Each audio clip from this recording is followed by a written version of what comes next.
evidence-based nutrition information focusing on addressing the root cause for imbalance. Food has the power to help you achieve lifelong optimal health without the side effects of prescription medication. Subscribe on Apple Podcasts, Spotify, or any other podcast platform. I am Stacy Seslowski, Functional Nutrition Registered Dietitian. And I am Leah Grace Barrick, Functional Nutritionist. Hello, welcome everyone to the Power of Food podcast. I am thrilled to introduce to you an incredible guest today. Dr. David Minkoff is a leading physician, best-selling author, and a superstar athlete. Dr. Minkoff founded LifeWorks Wellness Center in 1997, now one of the largest alternative medical clinics in the United States, and Body Health in 2000, which is a nutrition company offering a unique range of dietary supplements for the public and practitioners. Dr. Minkoff has a diverse background as a board-certified pediatrician, a fellow in infectious diseases, an ER physician, and as the co-director of a Neonatal Intensive Care Unit. He recently wrote the best-selling book, The Search for the Perfect Protein, and is currently writing his second book and writes 2 online newsletters each week, the Optimum Health Report and the Body Health Fitness Newsletter. Welcome to the Power of Food podcast, Dr. Minkoff. Thank you, Stacy. It is great to have you. I have so many questions for you. Let's just get started by saying, you have an extensive background in conventional medicine. And I was wondering if you can talk through a bit about how you transitioned or why you transitioned from the more conventional medicine strategies to a more alternative medicine world of care. Part of it was my wife. She's a nurse and she had some health challenges and she got interested and started going to seminars to learn about this new science in 1995 of functional medicine. And she got very excited about it. She thought I would like it. She dragged me to Orlando to see Jeffrey Bland for a weekend, like a 2-day seminar. I don't know if Jeffrey was active when you were getting your training, but he impressed me as maybe the smartest guy I ever met and the most literate in the field of nutritional biochemistry and human performance. And I was just starstruck at that seminar. It was so good. And he got me really fired up to explore this area. Now, I had more of a personal interest at the time, or 2 personal interests. One was to help her feel better. She was mercury toxic, had the fillings from her teeth drilled out by a dentist who didn't know what he was doing, and then developed a bunch of autoimmune symptoms. But I was also interested I was an Ironman triathlete, and I wanted to be my best performance. And my goal every year was to be able to qualify for the International World Championship. And so I was trying to always up my game. And I felt that if I could learn which supplements and what to eat and all this stuff, that I could do that. So those were the 2 sort of things that got me going. What happened is that I, next to her office, it's a home healthcare business. So they would go to people's homes and help them with dressing changes and feeding and baths and that sort of stuff. And next to the office where hers was, a dentist moved in. He had been living in West Palm Beach. He moved up to Clearwater. He opened his practice. And one day when I was there, when I went to go pick her up after work, I saw that the sign on his office said natural dentistry, which I didn't know what that was. And one of the days I was going by there, I saw him leave the office and he was walking out toward his car. And I was sitting in my car waiting for my wife. And I got out of the car and I went and just introduced myself. And my first question to him was, what is natural dentistry? I never heard that term before. And he said, well, unlike your average dentist, we believe that the mouth is actually part of the body, not sort of an external unit that you can do things to that don't have an effect on the body. So I said, well, put that in practical terms. So he said, well, mercury is among the most toxic chemicals or minerals known. He said, if you took one filling, extracted it, it's about 500 milligrams. It's a mixture of liquid mercury. So mercury is liquid at room temperature. We all as kids, I don't know if you did, but we played with mercury. And they put in filings from zinc, copper, tin, silver.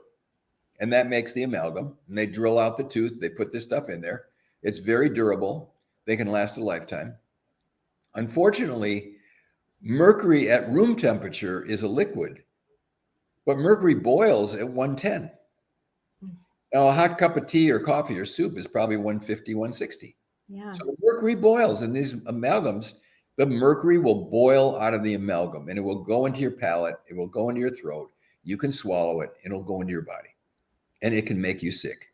Mm-hmm. And he said, if you want to get sort of a feel for how toxic this stuff is, he said, if you put that one filling, ground it up real fine, put it in a 10-acre lake that had fish, and waited a couple of weeks so that the mercury dispersed, the fish ate either the vegetation or they were bathing in the water where this mercury was. He said if the EPA would come and test the fish for mercury levels, they would put a fish advisory on there because they would be. Now that's a filling, one filling in a 10-acre lake. My wife had 14 in her mouth, okay, for many years. She was probably in her late 40s, and she had them put in when she was in childhood. Okay. So I said, wow, that's crazy, isn't it? And then the other point he made is that there isn't any other area of medicine where a doctor would leave in a dead organ or a dead infected organ. Mm-hmm. So if you're a diabetic and you have gangrene of a toe, that's a dead organ. The blood supply no longer supplies those tissues, right? Those cells, and it gets infected. And the only thing you could do is cut off the toe. There's no way to restore it.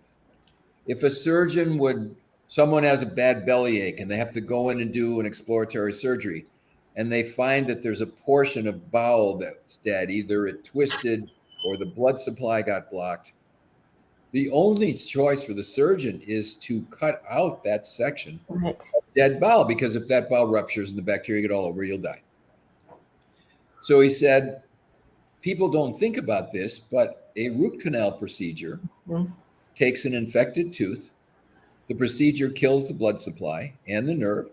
So the patient feels good, the pain's gone. There's no blood supply. The infection persists. And the infection products and bacteria can enter the body and poison the body. Mm-hmm. So he said, this is what natural dentistry doesn't do. We try to use materials that are compatible, they're biological, and we don't leave in dead infected organs, and we try to do things thinking like, if this was an arm, what would you do? Would you ever put mercury in a wound in an arm? We used to, when I was growing up, use mercurochrome.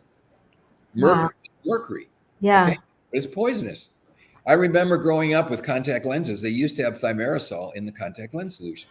It was used there as an antibacterial and a preservative. And then they realized, oh my God, you're putting this toxic stuff in someone's eyes, and you're bathing your contact lenses in this stuff, and you can absorb the mercury and you can get sick, or you can poison your system. So virtually none of traditional dentistry today has much to say about either one of these things. There is somewhat of a movement on pregnant women, don't eat mercury or don't eat fish because there's mercury, blah, blah, blah. but it's not like it should be, which is no, never. And root canals, no, never, because they're all toxic. Right. We find in our practice, so our practice is mainly people with serious chronic illness. And we see a lot of cancer. And we find that over 80% of women with breast cancer have root canals on the teeth that align with the breast. You know, in acupuncture, there's this meridian system. Yes. And the breast is on the stomach meridian. And these are the molar teeth on the top and the premolar teeth on the bottom. Over 80% of the patients that we see who come in with diagnosed breast cancer, they have a root canal on that tooth meridian. It's not an accident. It's bad dentistry causing pathology in the body. Now, I'm not saying that everyone causes it in everyone. It's not true. But smoking doesn't cause lung cancer in everyone. Right. But it's clear enough that, boy, you shouldn't use cigarettes for pleasure, because your chances of dying of lung cancer go way up. So none of these associations are perfect. But when you get these strong associations, you better think twice about it. So anyway, after he told me all this stuff, I said, well, you know, my wife she had these fillings out, and she was fine before the fillings were taken out. And now she's got these symptoms. And he said, she's mercury toxic. Wow. Mercury toxic. And he said, there's no one in this town that's going to help you. And if you want to help her, because we'd already been through an endocrinologist and a neurologist and a liver specialist, and they were clueless about what was going on. But she is also a triathlete. She's a podium triathlete. Like, it's really good. And she's still racing at 74, and she almost always either wins or comes in second in her age group in anything that she goes to. So, but, you know, 27 years ago, she was not in good shape. So he said, you better go to Seattle. There's a doctor there. He trains other physicians in how to diagnose and detoxify heavy metal poisoning. And so I went out there. I learned from him. I came back. I applied what I learned to her. And lo and behold, 5-6 months later, her symptoms went away and she was better. Wow. And our friends were sort of watching this.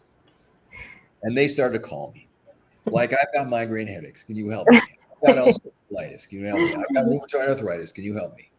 And I was working full-time emergency room at the time. So an emergency room was shift work. So it's, you know, it was 7 in the morning till 7 at night, or 7 at night, 7 in the morning. And so I would do, you know, you do 3 shifts of the day, 3 shifts in the middle, 3 shifts at night, and then you know, to have a few days off and you do it again. But I had some time off, and she had an extra room in her nursing office. And I said, why don't you just meet me there on Tuesday afternoon and we can just play. You know, I don't really feel like I know what I'm doing. I've got one patient that got better, but I don't know if I can help you. And I started to play, and it became very interesting. And at this same time, we were both very interested in this. And one weekend a month, we were flying somewhere to learn from somebody all these various aspects of functional integrative medicine, homeopathy, neural therapy. You know, I've studied like 25 of these things. And so I started to do this on people, and people started to get better. And it was really fun. And at that point, the emergency room was becoming kind of a, you know, it was psych screenings for people who were trying to kill themselves, poor things, or little children coming in handcuffed because they'd acted out in school, and they you know, why to do the physical exam, so they would be Baker acted and stuck in the psych unit. And it just got to be like no fun. I like critical care. I ran an intensive care unit. I like real emergency medicine, car accidents, gunshots, you know, heart attacks. I like that. Yeah. But the emergency room was changing to something else. And then this other thing started to grow, and it just grew. It just mushroomed. And we went from one room to 3,000 square feet. And then a year later, we went to 9,000 square feet. And now we have about 25,000 square feet. And it just has become, we have one of the largest practices like this in the United States. And so And along the way, I am a lifelong learner. I love study. I love learning. And I really love solving problems. And so the people that come to us, the average person has seen 13 doctors with no solution to their illness. And about 85% of those people, we figure them out and we get them better. And that is loads of fun because they get better and they're happy and they're grateful. And then they tell their friends and family and they come in. So now we have 3 MDs and 4 nurse practitioners and 2 more nurse practitioners in training. So we, 75 staff.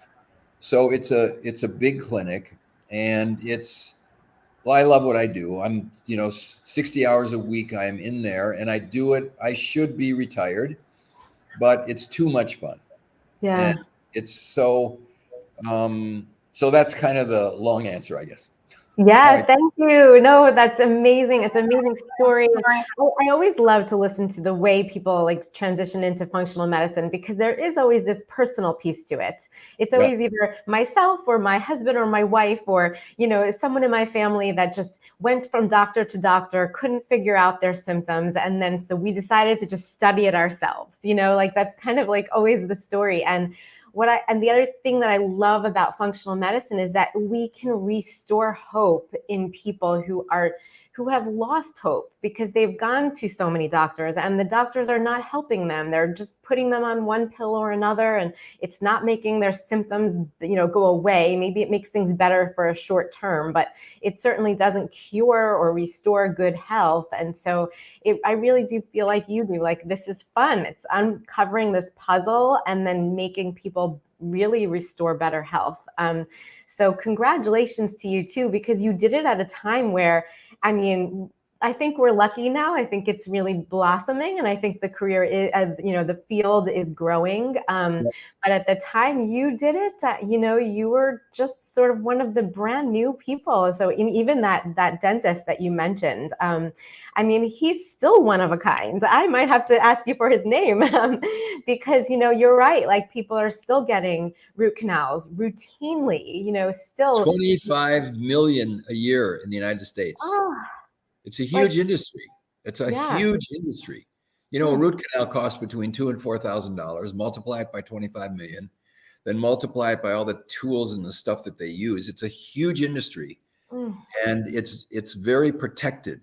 I don't know if you or your audience have seen this film called rootcausemovie.com.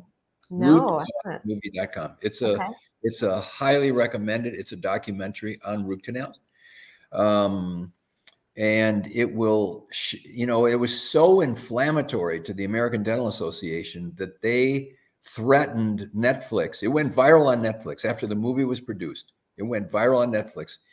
And the Dental Association's lawyers threatened Netflix that they were going to sue them if they even showed it. Wow. So you have to go to this link and it's an hour and 15 minutes. They charge you $5 or $6 to watch it. It's excellent. And I would just say this to anyone, if you have a chronic illness that you aren't being solved, whether it's Lyme disease or multiple sclerosis or Parkinson's or chronic fatigue, and you have a root canal, you will virtually never get better, no matter what anyone does, until your dental health is actually restored to normal. And you should watch this film like 3-4 times, really understand it. And then what you have to do is find a dentist who understands this and can do it. In all of Tampa Bay, so there's 3 million people in Tampa Bay. There's only 3 guys I trust to do this work. And they're as renegade as we are. Yeah. Because the dental board is very unforgiving about this kind of stuff. But they really, I could not do this work without exceptional dentistry being done along with it, because a lot of times that is at the bottom of the whole problem. Yeah. Yeah. Yeah, the oral microbiome, that's what, the gut gets so much attention. But if you think about it, it's attached. I mean, it's all attached. There is a microbiome in your mouth. And we're learning now that it is connected to Alzheimer's disease. When you have dysbiosis in your oral microbiome, or like you're saying, when you're Yep. exposed to toxins, and nowadays we are exposed to just, incredible amounts of environmental toxins. Right. And so how we can address these things, and it sounds like in your practice, you're doing some really incredible up-to-date sort of technologies to clear out some environmental toxins. Can you share a little bit about how your process with that? Yeah. I mean, the environment, like you said, is full of, 80 to 100,000 foreign chemicals that weren't in the environment 100 years ago. An average person has an exposure of about 3,000 of these a day. So it's whatever medications they're taking, it's whatever plastics they encounter, it's fumes, it's insecticides and pesticides and herbicides and flame retardants. And these things are put in routinely in clothes, in mattresses, in blankets, in sheets. Your lawn guy is spraying it on your lawn, and you walk out there in sandals or barefoot, or your dog walks out there, or your cat, and then they come in the house and they track it in. And then to find clean food these days is very difficult because the amount of chemicals that are used in food are just ubiquitous. And so we're exposed. And I want people to eat as organic as they can. I want them to be careful about how they surround their environment. The other thing in the environment now is there's electronics everywhere. There's Wi-Fi and electronics everywhere, and magnetic fields. And I just had an interesting experiment where I had a guy come out to my house and test me laying on my bed, holding an electrode that was measuring the voltage in my body from electrical fields that were just in the house. Okay. Wow. Yeah. Normal is 0.01. I was 1.4. Wow. Okay, that's 1,000 times too high. Mm-hmm. Now, in our room, in our master bedroom, we installed a switch so that when you click it, all of the electronics in the master bedroom and master bath turn off. Wow. So that I'm plugged into the electrode, and we turn this thing off before we go to sleep. Mm. And you can feel it. You can feel the room just go, oh. Yeah. So I clicked the switch. This is the first time I was able to see it actually measured in our house. And I clicked the switch, and it goes down to 0.03. It's like in the range of where you'd be if you didn't have a lot of electronic interference. Now, that is a huge thing. When you're sleeping, you're supposed to be in a parasympathetic state. You're supposed to be in a rest digest. Your system is supposed to be able to shut down so you can recuperate. Now, if you have electrical frequencies at 60 or 60 cycles per second, which is on, off, on, off, on, off. Right. And all of the little flows in our body, like the electrical flows in our body are sodium's going one way and potassium's going the other way. These little teeny microcurrents, like millivolt currents. And you're in an environment where you have 1,000 times those currents. Your body's under heavy stress all the time to just try to hold everything together. And when you sleep, you want all that stuff gone.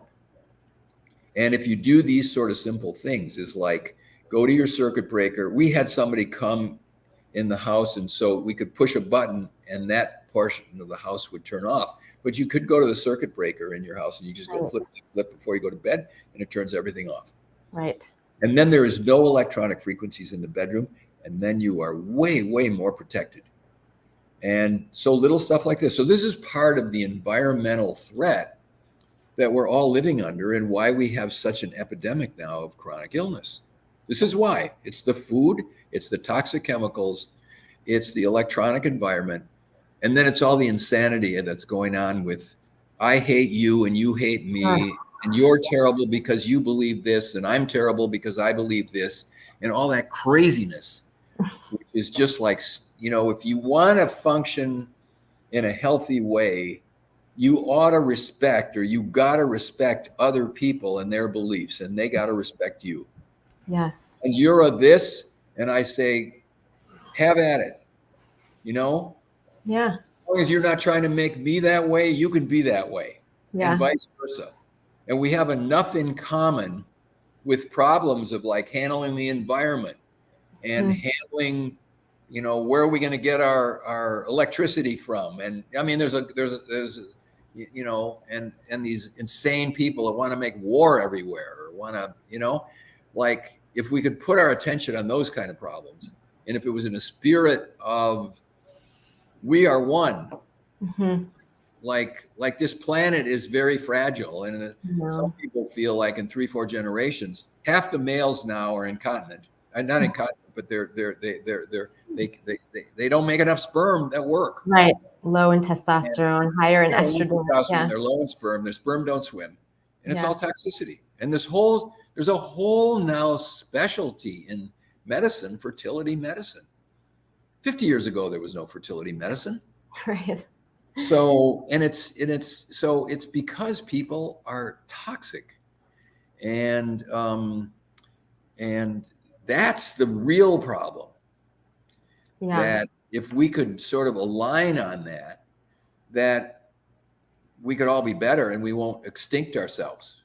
The dinosaurs extincted themselves.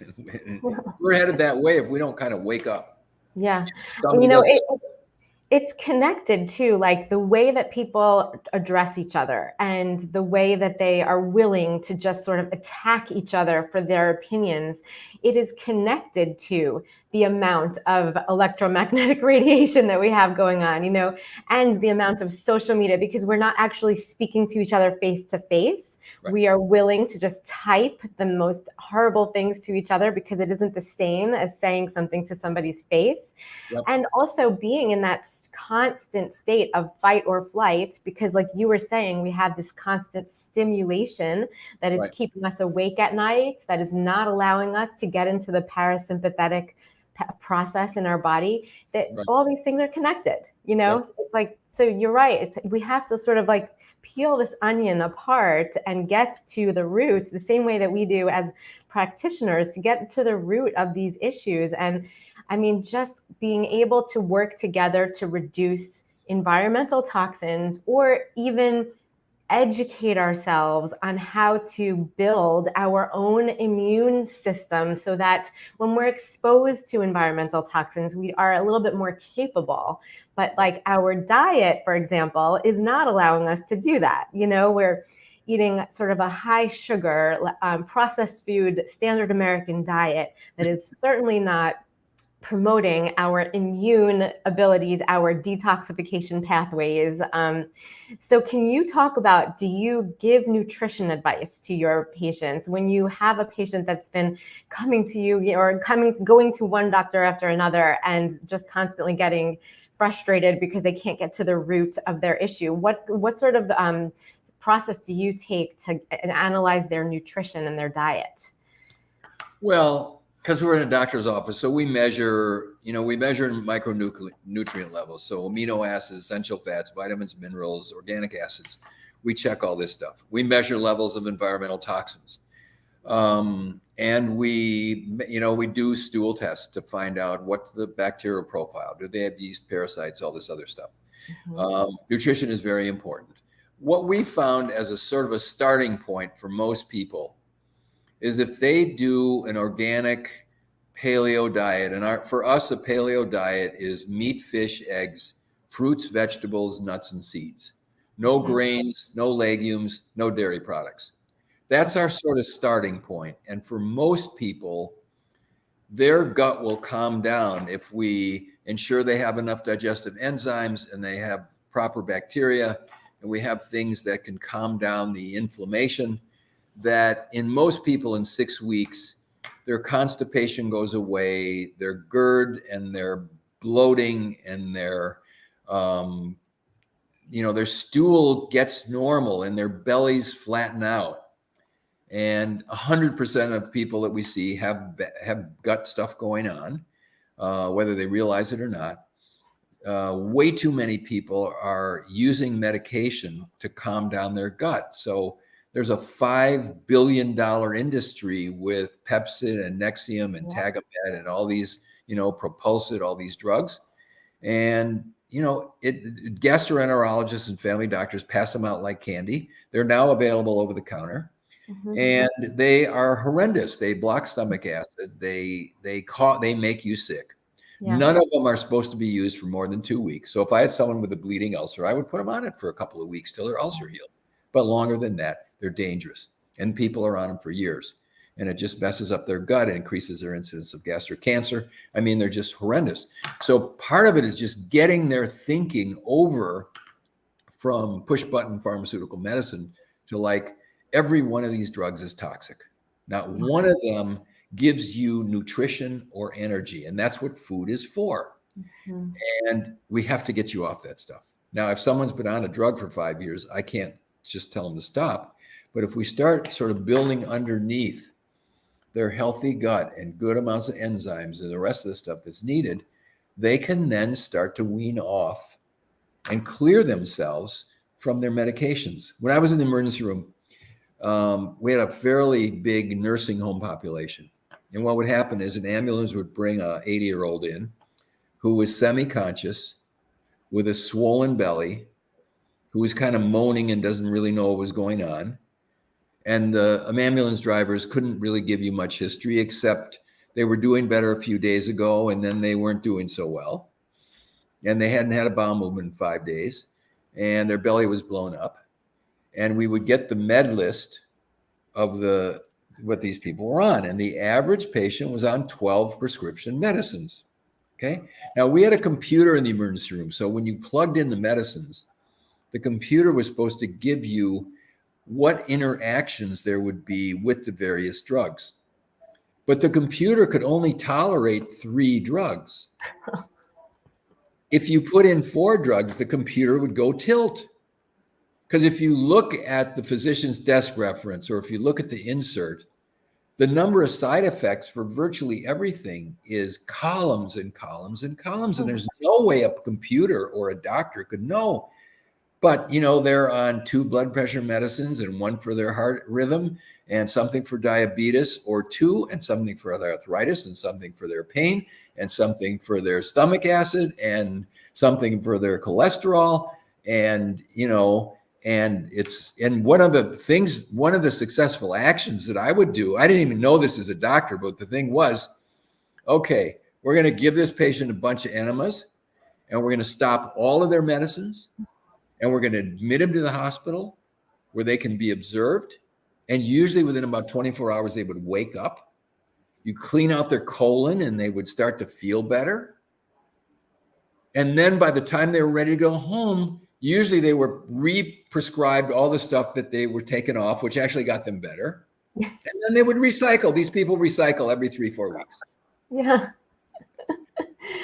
It is. It's ludicrous. I mean, that, and then you watch the commercials that read you these side effects. And yet when doctors give the patients these medicines, the patient doesn't question, just takes it, and then, last year, so every year, the poison control centers around the United States do an annual report.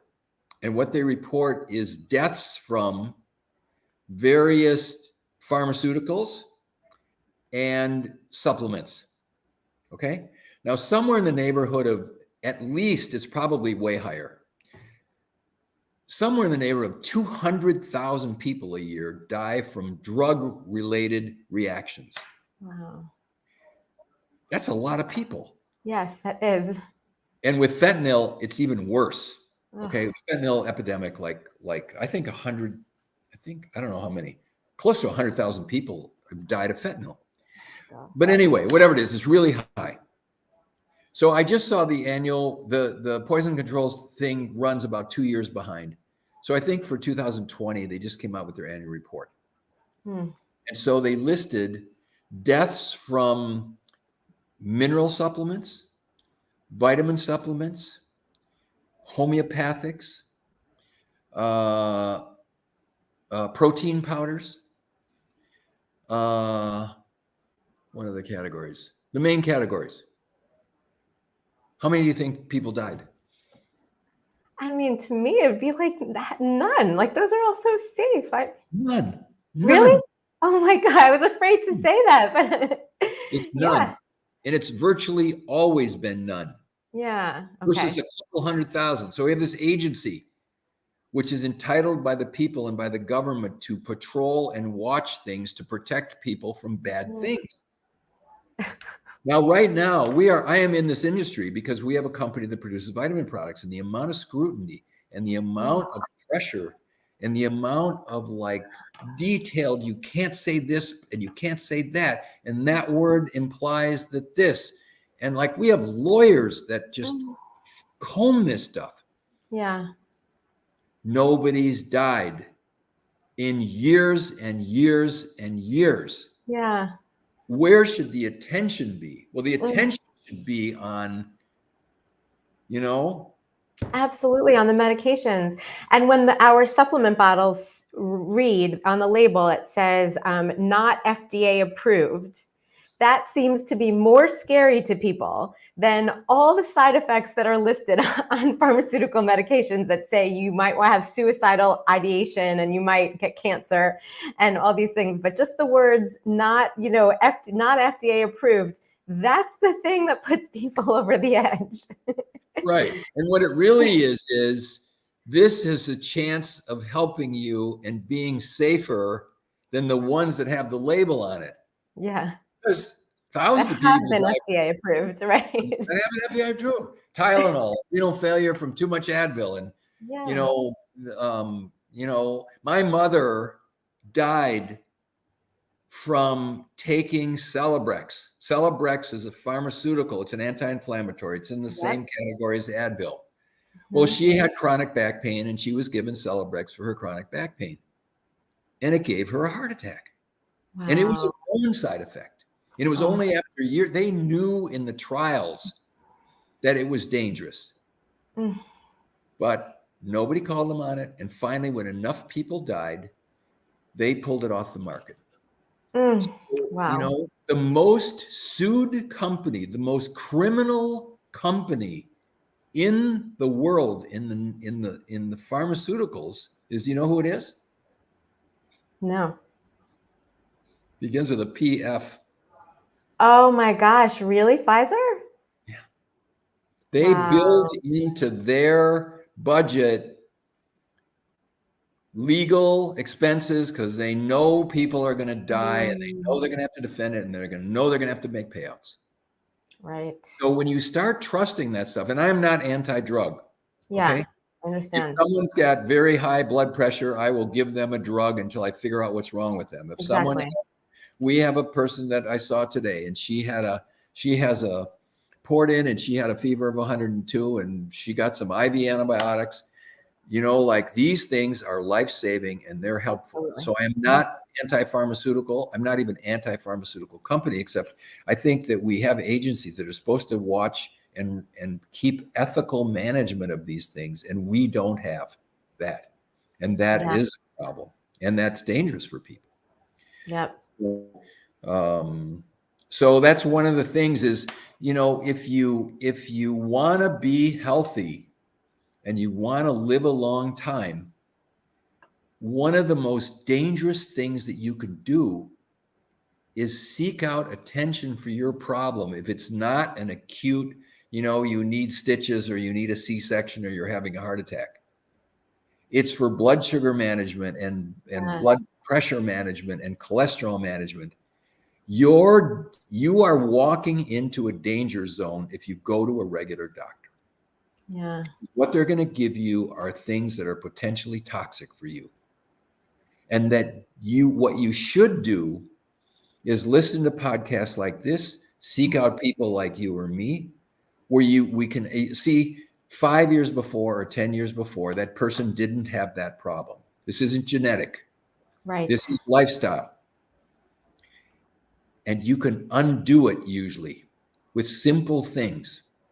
And maybe you're going to spend $300 a month on nutritional supplements, but the drugs are way more dangerous. And if you just cut your beer budget back and your Starbucks budget back, you'll have the money so that you can buy organic food and live well, because otherwise you are on this train and the train is going at 80 miles an hour and there's a wall up there. Yeah. And the more you get on, the longer you're on that train, the bigger risk you have. It's the mortality of people in the United States this year went down 2 years. The age, life age expectancy, I think it went from 79 to 77. And that life expectancy didn't change the first year of the COVID epidemic. It's what's happened since. Right. The lifestyle changes that people made while they were kind of stuck. It's so it's, each person, people, when I was in med school, this, he was a yogi, but he was also a professor, I think, of psychology, and he was Indian, and he came to the class and he gave us a lecture. And he said, so this is 1969 or 1970. And he said, listen, and he was talking to us about lifestyle and right attitude and all this stuff that yogis talk about. And for, every day he'd put us through all these postures and we were all sore, and it was interesting. And he could do some wild stuff, like he sat in front of the lecture hall with a temperature probe on one hand and another temperature probe on the other hand. And we could see the temperature readings. And it was, 97 or whatever his skin temperature was. And then he said, watch this. And then on the right hand, the temperature went to 103, and the left hand, it went to like 94. Oh my gosh. He switched them. Okay. And then he put a heart monitor on, and he sat down and he sat quietly for a few minutes. And the heart rate monitor went to like 20, like heartbeat. And he was very comfortable. And he sat there long enough for us to see that that's what had happened.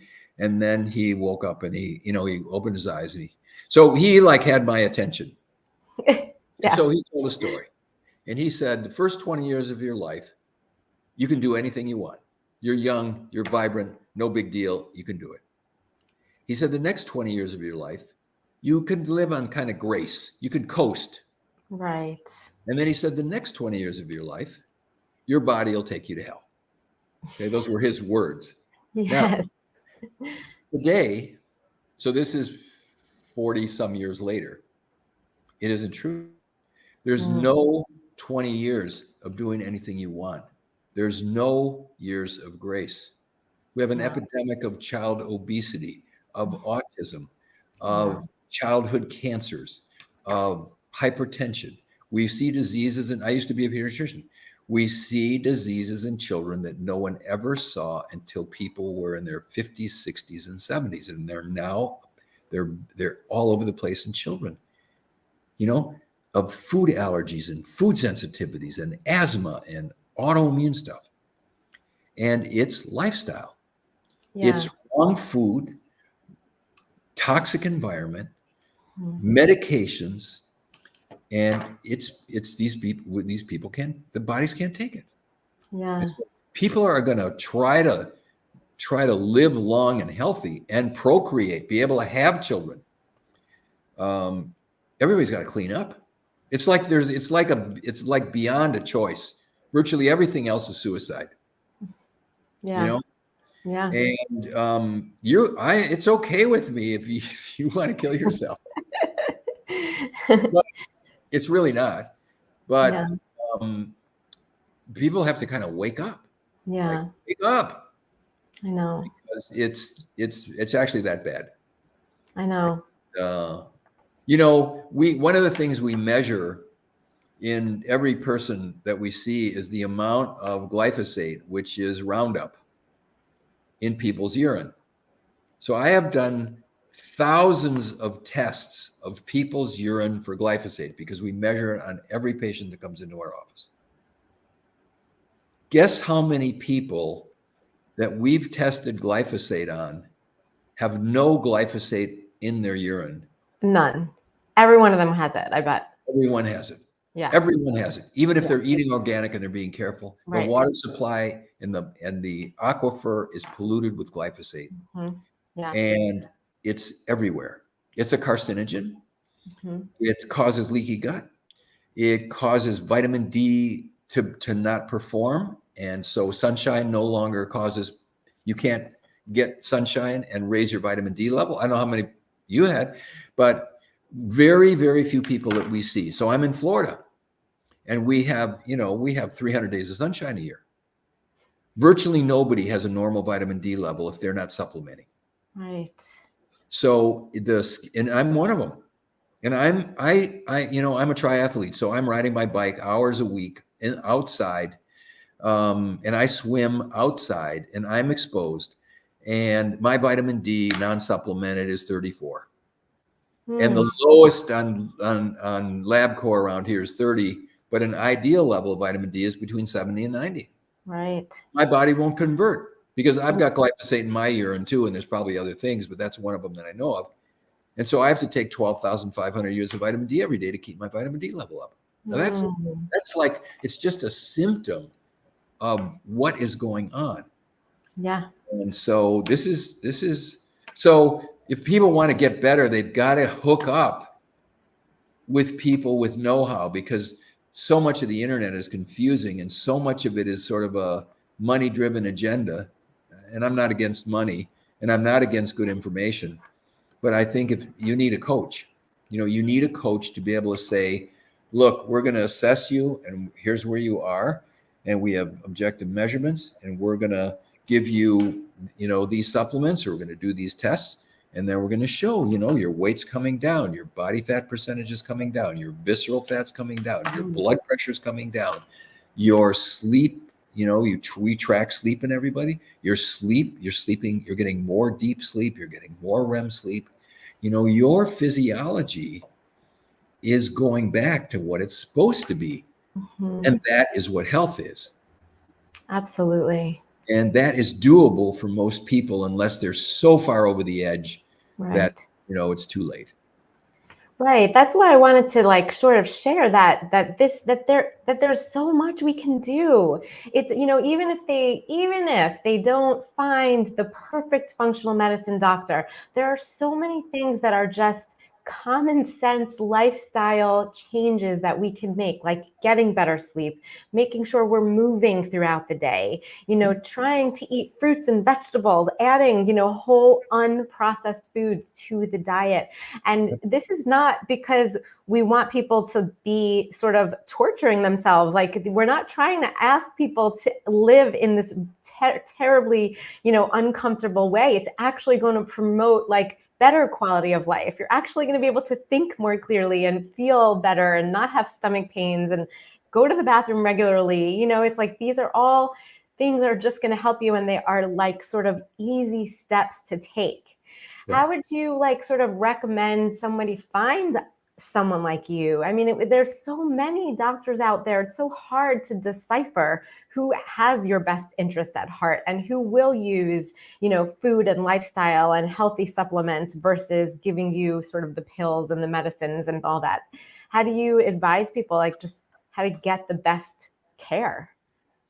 Well, I think I'd avoid regular medical doctors unless you have a serious medical problem, because there's very few medical doctors. There's a few of guys like me. Yeah. But not so many. There's tons of chiropractors that do nutrition, naturopaths that do nutrition, registered dietitians that do nutrition and basic lifestyle, life coach type stuff. Yeah. And for many people, that is a very good option, because they're not going to give you something toxic, because they can't. Because all the toxic stuff you need a license for. And if you don't have a license, you're probably better off, but you can't hurt someone. Right. So I think for most people, and then it's to start, taking an interest, like the things you said. You have to sleep, you have to get some sunshine, you have to exercise, and you have to eat non-toxic food. It's about that simple. Right. And the third thing is that you have to associate people who think that you're a pretty good guy and that you think they're pretty good guys, so that you can share your humanity with other people and enjoy other people. Yep. And, if you live in a situation where everybody hates you and you hate everybody else, and that's not very nurturing for you, and you want to get out of there. Correct. The other stuff is fixable. It's fixable. And like I said, we just put people, we have a little booklet we give them, and here's a paleo diet, and there's a little exercise card. So you hate exercise, fine. If there's anything where you move that you like, do you like to play tennis? Do you like to, I don't really consider golf moving. Right. Unless you're walking. Pickleball is the new thing. Pickleball. Huh? Pickleball is like the new thing. Yeah, pickleball. Anything where you're moving. We have a little thing where I can, if you give me 25 minutes a day, 6 days a week, you can get fit in 2 or 3 months, no matter where you start. And it's super easy. It's 3 days of cardio. If you can walk, you walk, and you walk a minute a little bit harder than you're comfortable with, and then you walk another minute easy, and then you walk the next minute harder than you're a little bit comfortable. You get a little bit out of breath, you get a little bit of a sweat. Don't strain yourself, and then you walk a minute easy, and you do that back and forth 8 times, and then you go home, and it's 20-25 minutes. You did it. Okay, it could be swimming, it could be a stationary bike, it could be a bicycle, but where there's an interval of harder.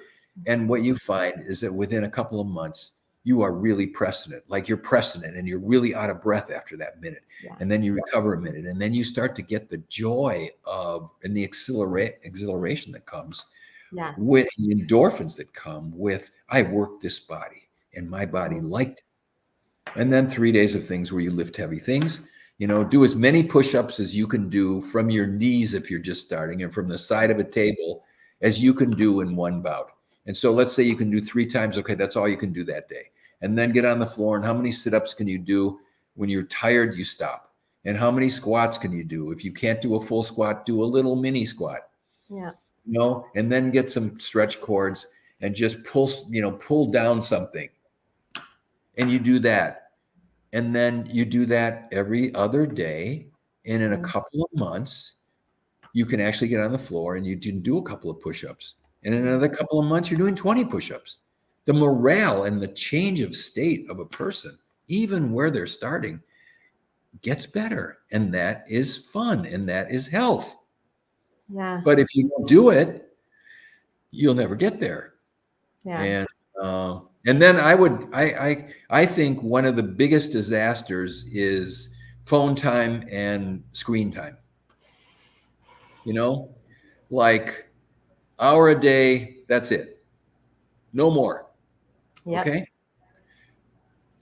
Because it causes people to lose IQ. Okay. It makes you stupid. Yeah. It makes, the other thing it does is it makes you like hyper sympathetic over things that you can't change. Show me one more argument or one more judicial hearing about blah, blah, blah. Yeah. And it's just like, why don't you just shoot yourself? In a couple of minutes, you can read like, who do I agree with and who do I don't? But all the other baloney that goes on is just makes people stress out and makes them crazy. Yeah. Yeah. We're addicted. It's like our brains are absolutely addicted to checking and the dopamine. We get a dopamine rush when we get like a little like or an email or a beep that makes a sound like somebody is trying to contact us. We get so needy of that dopamine rush that we're just now constantly needing it. The biggest dopamine rush there is, that is the secret of the universe. What? It's do something nice for someone. Yes. You don't have to. Mm-hmm. My dopamine rushes are people saying, I feel really good and you helped me and thank you because I'm everywhere and nobody helped me. That is the ultimate dopamine rush.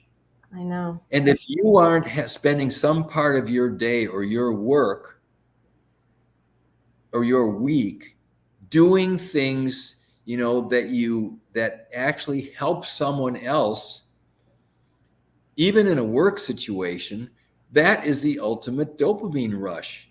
And drugs don't get you there because there's a low.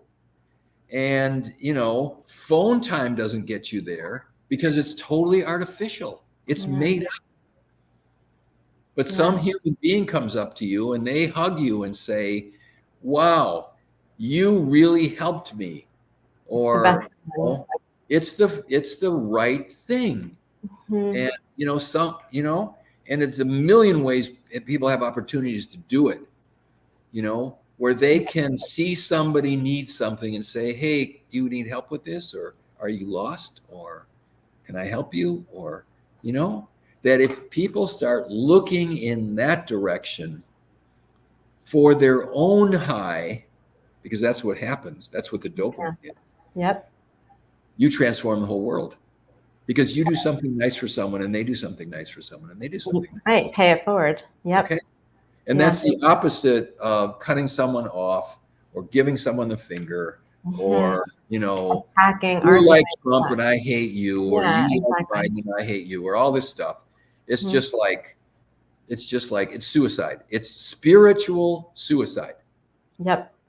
That is so true. That is such good advice. If people would just wake up every day and say, what one thing can I do good to for another person? Just think of one thing, and it could be the tiniest thing, a compliment or just a big smile, or, it doesn't always have to be something that takes so much effort. It's like these little things that we could do that could just make such a big difference. They really, and it comes back to you in a million times over, Yeah. I mean, people talk about gratitude journals, but I think senior to a gratitude journal is at the end of the day is, what did I do for someone else to help them? Yes. That is a more important statistic than the things that, somebody was nice to me, or I'm grateful because I have a great family and all that stuff, which is all wonderful. But that isn't as good. See, it's coming to you. Okay. Right. And the things that you put out are way more important than the things that you get back. It's better to give than receive, however that goes. It's true. It really is. Yeah. So I love that. Great. Well, I think if everybody could just listen to this podcast and do all the things that we said, You and I, we can save the world. Seriously, it doesn't have to be so complicated. Right. Well, it was so nice to meet you. Do you have any last minute sort of takeaway? I mean, you can repeat all the 100 things that you mentioned that people should do, but I don't know, something really quick that somebody could wake up tomorrow that could really change their health and maybe the health of their loved ones, but last minute thing that you would say. I think it sort of goes along with what we said, but the rule of a successful life is understanding. Just do I have another minute? Can I do a little story? Yeah, go for it. This rich king in an earlier time was plagued by this question of what is the most important knowledge that someone should have in order to have a successful life. Like he said, I want it distilled down into there's books and tomes of knowledge, and every culture has one. And, he said, even like the 10 Commandments, it's too many things. I want it distilled down into one sentence. Yeah. And he said, for whoever can find that, he said this to his whole population, and bring that back to me, I will give them more rewards than they could ever find. Okay. But if you bring me back one that isn't very good, I'm going to chop off your head. Okay. So these guys all go out and they all come back. And there was like 100 of the most important ones, and 99 of them have all gone out and they've come back. And he's like, no, that's not it. That's not it. Right. So the one guy comes straggling in, and he's and all these other 99 guys, their heads are on pikes all over the place. And he said, sir, I think I've got the answer. Okay. And he said, well, what is it? And the line is, there's no such thing in life as a free lunch. You can't drink beer and smoke cigarettes and get health. Right. You can't do bad things to people and expect to be happy. Mm-hmm. You can't cheat on your wife or husband and expect to have a reasonable relationship or even live with yourself at night. You Right. can't. You're expecting a free lunch. There's no free lunch. It's played straight, and it's a tit for tat at every level. And you Wow. do good things, and that's paying. That's paying for your lunch. And you do bad things. All of us have a moral code. We all know what's right and wrong. Yeah. And you live contrary to your moral code, you will be miserable. You will either get physical illness or you'll be depressed. And you'll look for drugs to try to make you unfeel what you already feel because you're expecting a free lunch. You've been taking free, what looks like free, and there isn't anything free. Yeah. And so if people think about that in regards to their health and their own well-being, where you pay as you go, and what the pay is the body is a biological organism. It has certain requirements. Yeah. Okay. And it's the simple things. It's food and good water, and go to the bathroom every day and get some sunshine and get some exercise and get some good sleep, and, you know, surround yourself with nurturing people and try to help them out and admire them as much as you can. And then they will all do that to you. And then we all go to heaven and we're all good. Yes. Yes. That's an amazing, amazing life code to live by. And I hope that everybody takes even just a little piece of it. Because I think, like I said before, even little parts of it can make a huge difference. So thank you so much. That was amazing. I really enjoyed talking with you. And I feel like I could listen to you and talk to you for days. I'd love to hear you back again talking about your book and your triathlons and what you've learned, your life lessons that you've learned from those things. So I hope we get to have you back again another time. Great. I would enjoy it. Awesome. Would you like to tell people, I have a little, your name up there, but if you want to tell people sort of where they can find you and anything else you want to mention. Yeah, so that website, lifeworkswellnesscenter.com, is a website for our practice. And there's hundreds of videos on there, so you can watch the videos and learn all about our clinic and what we do. The other website that's not up here is bodyhealth.com, BODYHEALTH.com. Body Health is a nutrition company that I own, and we make nutritional products. And we can talk about those maybe next time. But also there's hundreds of videos on there and lots of information. And then I do the 2 newsletters. And if you go to either website, you can register for the newsletters. They're free. And they have to do with health and fitness and healthy lifestyle.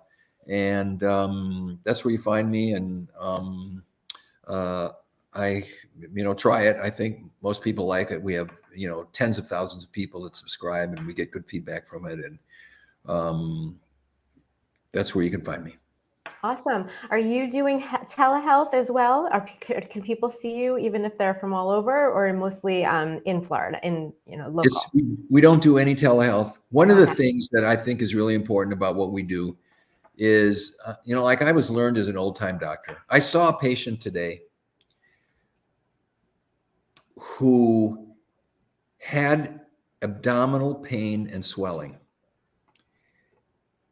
and her GP didn't examine her. And the GP said, "You probably got a hernia." And so she sent the person to a surgeon, and the surgeon didn't examine the patient and scheduled the patient for a hernia repair, and took the patient for a hernia repair. And when they got there, they found that the belly was pretty blown up. And so he started to do the surgery, and there was 5 liters of fluid in the belly, and there was ovarian cancer all over the place. Now, 2 different licensed medical doctors saw this patient and never put their hands on her and never examined her. Okay, now that is really bad medicine. So I don't believe in telehealth. I think you can't tell what's wrong with a patient without sitting down with them and talking to them. I mean, in nutritional stuff, it's a different thing. Different, yeah. You got to come, and you're going to, and so I said to her, well, I'm not one of those doctors. And now you go over on the table, because at every visit of every patient that I see, they get a physical exam. I look in their eyes and I look in their mouth and I listen to their carotids and I listen to their heart and I feel their belly and I move their joints around at every visit, because you can't tell unless you can examine that patient. Right. It's not good medicine otherwise. Yeah, that makes sense. That's really it. So anyway, we don't do any telehealth. You got to come to Clearwater, and then we see you. And then, sometimes we can do some things after that's done a bit remotely, but mostly we're hands-on. Okay. Well, that's amazing. And Clearwater is a beautiful part of Florida. So welcome anyone. The hurricane is supposed to hit here tomorrow. So I know, let's stay safe and dry. Well, thanks again, Dr. Minkoff. It was wonderful to have you, and I can't wait for the next time. Great. Good night. Thanks so much for listening. If you found this episode helpful, we'd love if you left a rating and review and shared it with someone else who would find it helpful. You can find more information about Leah at gracefunctionalnutrition.com and get in touch with her through email at leah@gracefunctionalnutrition.com or on Instagram at gracefunctionalnutrition. To find more information about Stacy, you can find her at healfromfood.com, email her at stacy@healfromfood, or on social media at healfromfood. See you next time.